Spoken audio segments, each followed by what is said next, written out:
Rebecca woke up bright and early on Saturday morning. It was a nice day outside. The sun was shining. The weather was just right, not too hot and not too cold. Rebecca smiled a big smile. Uh-oh, Rebecca saw big dark clouds starting to cover the sun. As they walked, more and more dark clouds covered the sky.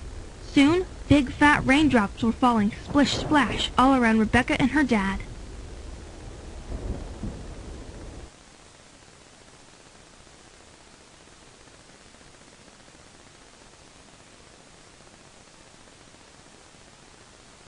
Rebecca smiled a big smile. Dad! Uh-oh, Rebecca saw big dark